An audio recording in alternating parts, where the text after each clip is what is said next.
Guillory. And Mr. Guillory, in cause number 22-40982, on probation for unlawful possession of a firearm by a felon, that probation started last June of 2024. It was a 7-year deferred probation. A motion to revoke that unadjudicated probation has been filed.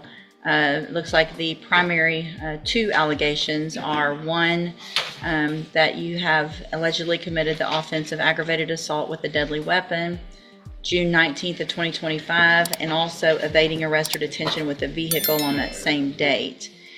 The evading, has it not been filed or indicted? Okay. Was it with a vehicle? It was with a vehicle. That's at least what the administrative hearing says, but I haven't seen anything about it evading. I think it was only my recollection was that it was evading on foot. I'm happy to explore that. That's okay. Let me look at this as well. And so I'm going to take judicial notice of the court's file in each case. The new alleged offense of... Notice how much time's slipping away. Just trying to figure out if he ran, rode, or drove. In court, details define guilt, but this confusion? It screams chaos, right from the very start. Aggravated assault has been indicted in cause number 25 DCCR 0902. There's a $200,000 bond set in that case, and there's no bond in the motion to adjudicate. Mr. Lewis has filed motions in each of those cases asking, one, that I set a bond in the motion and that I reduce that bond. In the new allegation, I'm printing out real quick the PC. I'm going to take judicial notice of that. Give me just a second to review it as well. Mr. Coleman has filed a response reply to those motions to reduce, and I have reviewed that as well. Give me just a second. It was on foot, yeah. That's what I thought, Judge. He allegedly started on a bicycle. Yeah, I don't know where they get the vehicle from. Yeah, they wrote it wrong on the PC even. That's where it came from. All right, Mr. Lewis, do you wish to call your client? No, ma'am. Judge, just these arguments. Okay, go ahead. Judge, as far as with these motions, the motion to set bond, motion to adjudicate, of course, majority of this does deal with this new allegation. As far as the other conditions of probation Mr. Guillory had, it seems that he was doing well with that. He technically was not working at the time of the offense. He had basically a reduced workload. It was a layoff, but they have been called back to come back to work. He's trying to be able to bond out so he can get back to work, possibly even hire his own attorney, or at least be able to take care of his bills and things like that while we go through this process of taking care of this case. So he definitely would like that opportunity, at least by having a bond set on with the MTRP. As far as the new case with the ag assault, understandably, it is will be considered a serious offense. We are asking for a reduction there, maybe in incorporating some bond conditions that may secure any of the court's concerns with any public or private safety, waiting for the plaintiff witness or the general public while we're dealing with this, which could include. This is the defense's power move. Show calm, show control, show loyalty. His wife's presence? Not random. It's strategy, painting redemption. But ask yourself, can love and support outshine a violent truth? With GPS monitoring, with a curfew, would allow him to be able to go work and be back home to at least be able to take care of these things. With his job, he would be able to afford the monitoring and GPS monitor. He does have some support, family support. His wife is here today and has been here each time before she would come to court. And so that's what we ask for, Judge. Just, if they can get a bond that is a little more reasonable than $200,000, a bond that high. A lot of bonds from the courts, it's hard. A lot of them won't even touch that amount. So what is the status of the burglary of a vehicle in Hardin County from June 8th of this year? That's an allegation in the motion as well.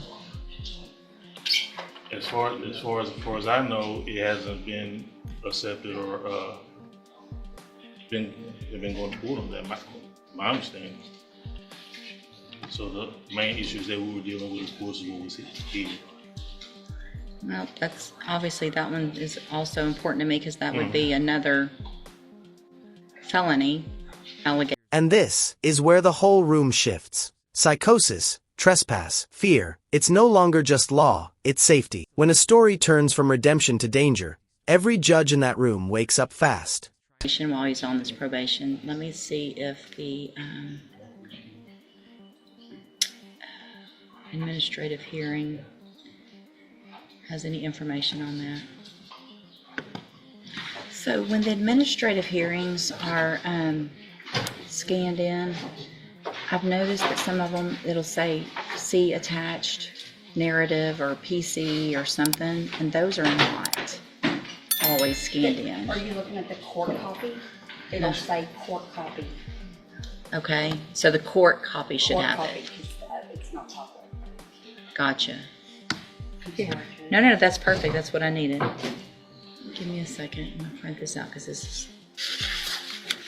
So, for the record, I'm taking judicial notice again of all of the court's file attached to the administrative hearing, which was dated June 16th, 2025, which is previous to a second one that was filed with regard to the new aggravated assault case. This one includes violation that he allegedly committed the offense of burglary of vehicle in Hardin County and failed to report his arrest to his probation officer, and then GED, community service, and some things like that. Attached to it is the narrative from the Hardin County officer. Let me read that and I'll give you both an opportunity if you would like.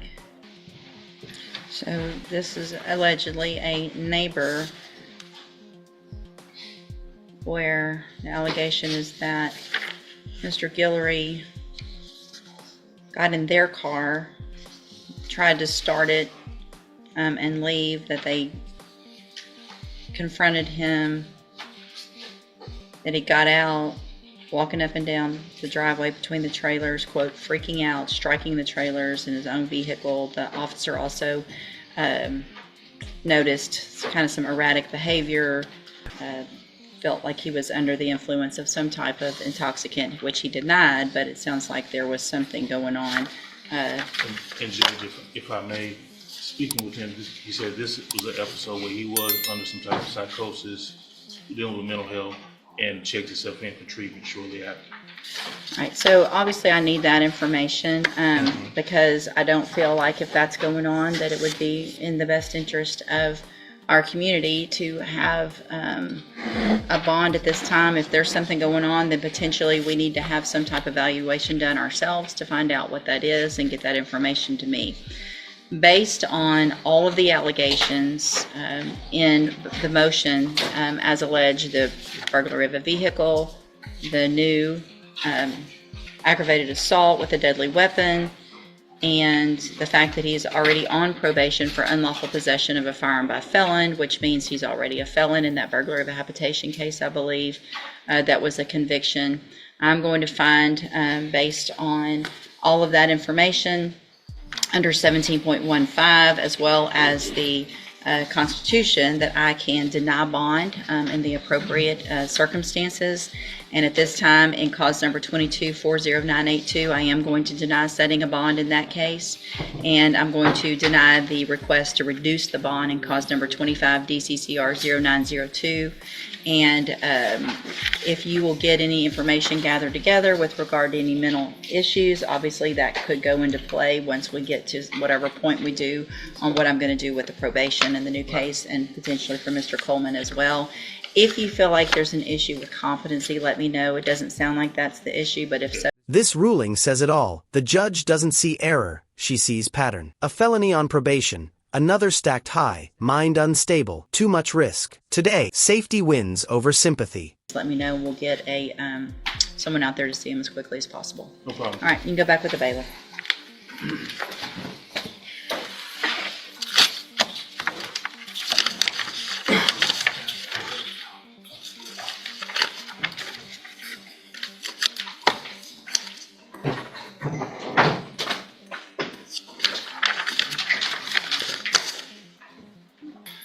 Good morning. Are you Kaylin? Welcome. And Mr. Parker, will your client waive the formal reading of the indictment? Do well, Your Honor. Mr. Welcome, in cause number 25, DCCR 1156, you're charged with a second-degree felony offense of aggravated assault with a deadly weapon from July 9th of 2025. And how do you plead to that charge? Are you pleading guilty freely and voluntarily? And are you pleading guilty because you actually did what they charged you with? I have here on the computer some documents that have your signature on them that the state has marked as Exhibit Number 1. Before you signed these, did you go over them with Mr. Parker? Do you fully understand them? And do you understand, if I follow the agreement that you've reached with the district attorney, that you'll be waiving or giving up any right to appeal? Also, do you understand, if you're not a U.S. citizen, that a plea of guilty or no contest may result in your deportation, exclusion from admission to the country, or denial of naturalization under federal law? State tenders number 1. No objection. It's admitted. Is there any evidence that Mr. Welcome is not competent? No, Your Honor. All right, sir, I'm going to find that you entered your plea of guilty freely and voluntarily. Find that you're mentally competent and understand the nature and the consequences of your plea. Find sufficient evidence to find you guilty, and at this time find you guilty of aggravated assault with a deadly weapon. Sentence you in accordance with that agreement to a term of 7 years in the Institutional Division of the Texas Department of Corrections. There is a finding of a deadly weapon in that case.